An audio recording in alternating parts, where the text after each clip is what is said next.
Bună ziua și bun venit la canalul nostru O Viață Sănătoasă. Astăzi descoperim una dintre cele mai puternice mirodenii din natură, cuișoarele. Aceste mici flori uscate ascund în ele o putere terapeutică folosită de mii de ani în medicina tradițională. Vom vedea cum eugenolul ajută la combaterea bacteriilor și la reducerea inflamației. Rămâi cu noi pentru sfaturi practice și moduri sigure de consum. Primul beneficiu al cuișoarelor este puterea lor antibacteriană. Uleiul esențial conține eugenol, o substanță care poate distruge bacterii dăunătoare, precum Staphylococcus aureus și E. coli. Studii arată că eugenol inhibă creșterea bacteriilor rezistente la antibiotice. Astfel, cuișoarele pot fi un ajutor natural în controlul infecțiilor superficiale și al problemelor orale atunci când sunt folosite corect. Al doilea beneficiu este efectul antiinflamator al cuișoarelor.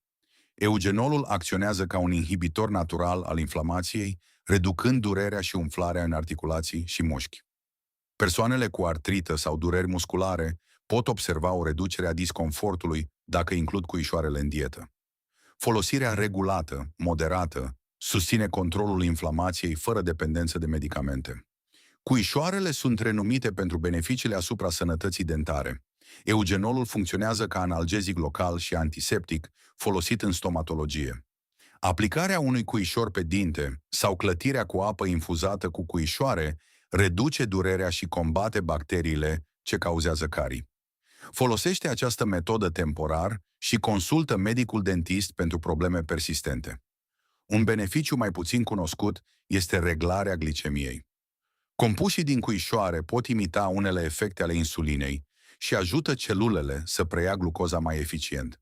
Studii clinice arată reduceri ale nivelului zahărului la persoanele cu diabet tip 2 care consumă cuișoare regulat. Acesta este un remediu complementar și nu înlocuiește tratamentul medical stabilit de medic. Cuișoarele oferă protecție hepatică prin acțiunea antioxidantă a eugenolului. Antioxidanții neutralizează radicalii liberi și reduc stresul oxidativ asupra celulelor hepatice. Studii pe modele animale arată că eugenolul poate reduce leziunile provocate de toxine și poate îmbunătăți markerii funcției hepatice. Includerea regulată a cuișoarelor în dietă susține sănătatea ficatului. Cuișoarele se consumă în multe moduri simple. Le poți adăuga întregi sau măcinate în ceaiuri, smoothie-uri și preparate culinare. Sunt ideale în tocane, sosuri și deserturi. Uleiul esențial diluat se poate aplica local pentru durere. Folosește cantități moderate și evită uleiul nediluat pentru copii sau pielea sensibilă. Rețeta pentru ceai de cuișoare. Fierbe 400 ml per apă și adaugă 4-5 cuișoare întregi. Fierbe la foc mic 10 minute, apoi lasă la infuzat 5 minute. Strecoară și adaugă opțional o linguriță de miere și o felie de lămâie. Poți folosi scorțișoară pentru gust.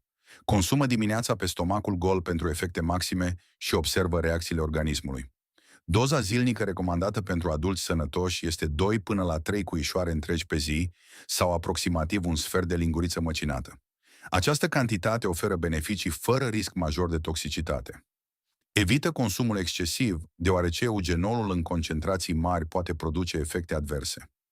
Ajustează doza în funcție de toleranță și recomandarea medicului. Există precauții importante. Cuișoarele pot amplifica efectul anticoagulantelor.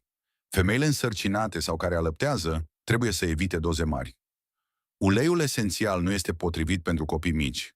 Dacă urmezi tratament medicamentos, discută cu medicul înainte de a folosi cuișoare terapeutic. Siguranța primează peste orice recomandare naturală. În plus, cuișoarele oferă minerale ca mangan și vitamina K, importante pentru oase și coagulare. Au proprietăți antioxidante puternice care protejează celulele și susțin digestia. Consumul moderat sprijină imunitatea și metabolismul. Include-le în dietă echilibrat pentru efecte cumulative și monitorizează răspunsul corpului. Acestea sunt principalele beneficii ale cuișoarelor pentru sănătate. O mirodenie mică care aduce multiple avantaje atunci când este folosită corect.